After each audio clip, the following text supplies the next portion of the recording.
My name is Ruth Ghee. My connection to country is the Zagreb clan of Murray Island in the Torres Straits, Eastern Torres Strait, on my dad's side. On my mum's side is the Kabi Kabi Nation and the Gurang Nation of the Central and Sunshine Coast. I also identify as South Sea Island from the Ambram Island in Vanuatu, and also the Campbell clan of Scottish heritage. When I was a young girl, probably about 10 or 11, 12 years old, and I used to sit with my dad, and I'd hear him speaking in this strange language other than English, and he'd sit around with his cousin brothers, and the funny thing was,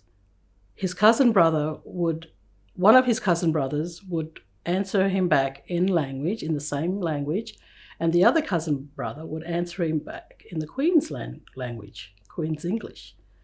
And I'd sit there and I'd go, oh, what are they talking about? This strange language I didn't know, because even though I grew up around the community, I guess at that time, my mum and dad were pretty much into the church, so languages weren't, talked about within the church. Yeah, so every time I'd hear him talk, I'd be sort of like thinking to myself, what the heck is he talking about? Not realising that he was speaking Merriam Mir. And then when I went to the Aboriginal Centre for the Performing Arts, I started to become aware of, students, we were allowed to start including languages into our songs, our original songs that we create and develop. And I think that's where my interest started to begin in wanting to know more about my father's language, especially my dad's language, because that was the community, I guess, the Torres Strait Island community that was closest to us. My mother's language, Kabi Kabi and Gurang, I didn't hear anything from that. Although when they used to sing that welcome song, Garin in an Army, that was probably the only time I would hear the Kabi Kabi language. Just recently, I've just heard my grandfather, Sterling Minicon, sing that Garin in an Army, and that's his language, and that's the first time I've ever heard him speak in his language or sing in his language. And that's on video, so I need to get that video for my children and grandchildren's sake.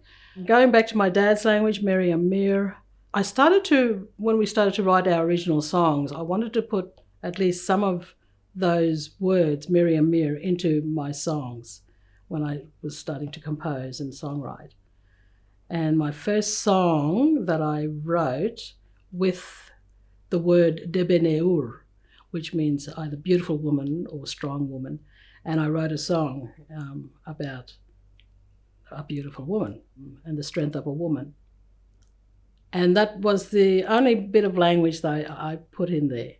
And then just gradually I started to put just words that I knew.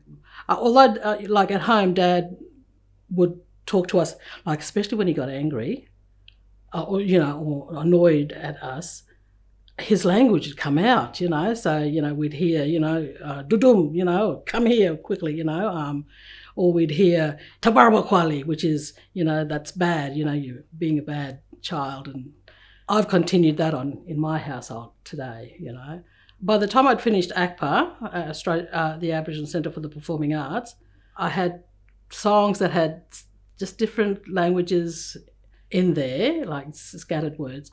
But then I went back to ACPA and I started to teach language songs. I guess it was one of the things where my father held the languages of Merriam Mir was he taught us singing in the language. Not so much speaking, but songs were very prominent in our household growing up. That's where the sounds and that, I guess, just sat with me. And then I went to, Bachelor Institute of Tertiary Education in Northern Territory. It's a funny story. The carrot that was dangling in front of me to go there was that I would speak learn. One of the language units was learning Merriam-Mir. And oh my goodness, that was like, yes, finally, I can go and learn my dad's language. So when I applied, of course I applied in the second semester, and with language units, you're supposed to apply from the very beginning so that you can have a whole year of learning it. And so when they told me, well, no, you can't learn it next year, I was like, oh no, I've just missed out completely. So anyway, the language that I did learn though was Aranda, the language of Alice Springs.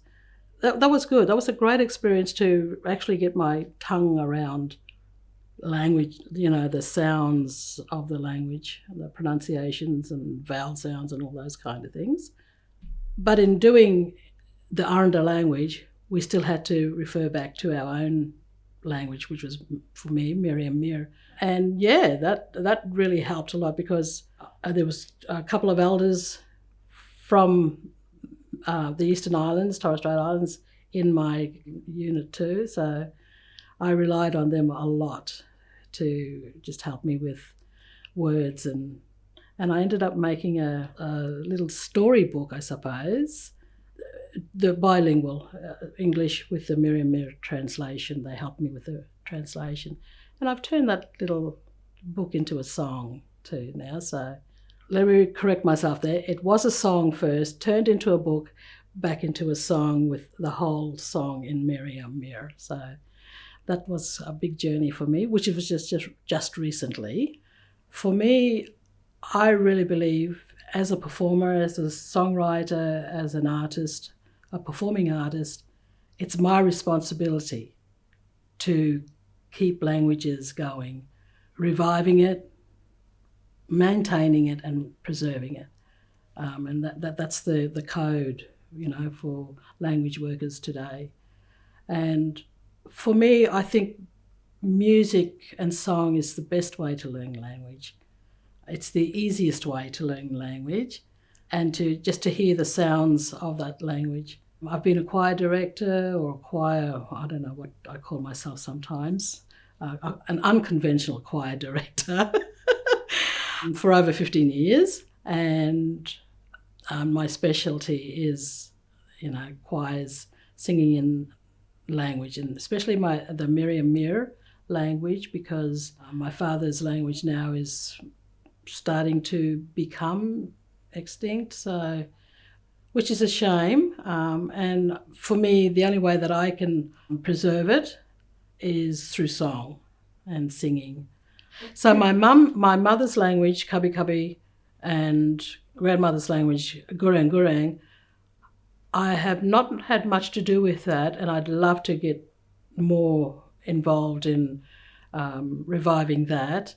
There is a Kabi Kabi dictionary out, and I guess for me as a songwriter, the only way that I believe that I can preserve and maintain languages is through song. I've got a project coming up soon where, I've just suggested to the young lady that I'm going to work with, let's just find this Kabi Kabi dictionary and write an original song, to bring that language back into action. And I believe to start young.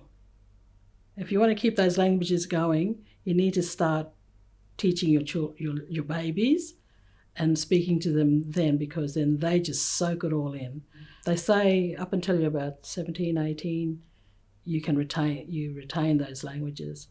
After that, it becomes a real challenge then to try and learn something new, I suppose. A lot of First Nations songs are the languages that we use. Because I'm from the Eastern Islands, if I'm doing something collaborating with a Western Islander, so there's all this collaboration that needs to happen between my elders and their elders and permissions. Oh, there's a whole lot of stuff. Like it gets a bit complicated sometimes. You need to get permissions, especially when a song has been in the community for so long. Who do you ask permission to get that from?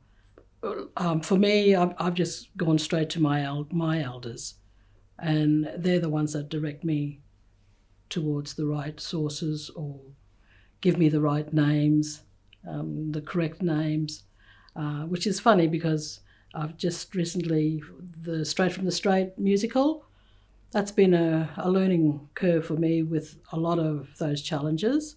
Getting permissions from community who have had these songs in the community for so long.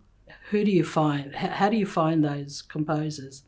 And just recently, this song Pedali, which we have been singing for, years. Even when I was a little girl, we'd sing this song. Finally found out who the composer was. So I found out that this song Pedali, which is a church song that's been sung for quite a few years, a few decades actually. The composer is Daniel Powell from the Eastern Islands, from Erub, Darnley Island. And it's actually, the Pedali is the Mare Island way of saying it. But I found out that in Erub, the family still sings it PK. So, just language will always evolve. All those kind of complications too, is finding this is what it was in the beginning and this is what it is now. And that's actually in the musical too, that one. So, yeah, so we had to, and that's the only way I found out who composed that song. All these years I've been trying to find out. So, Kerikeri Wed. It's a song about the sand crab. I wrote it for a festival in the Moreton Bay Festival, and it was about why the Moreton Bay bugs were all disappearing. So it came from that little project. Personally, what happened when I was trying to get the rest of the English translated into Merriam Mir, it just started to feel right. And it just started to roll on my tongue then, like how it's supposed to sound, which I found interesting, being someone who is not fluent in the language. I guess because I hear the sounds and, try to get my tongue around the sounds that I hear, but it just started to flow a little bit more. Gizmeb, Aumeg, Nole Kerkeri, Kaktabara Sirip. Maratag Pimipid, Maroke Diskirid, Marakiri Metkobe, Managadim, Bakyamuda, Tosmer Segurim, Kimena Kirkidi, Attagem Leira, Kerkerbarki. Snap your fingers, wiggle your toes, bury your head. Where did you go? Come out and play, the night is young, the spirit of creation has just begun.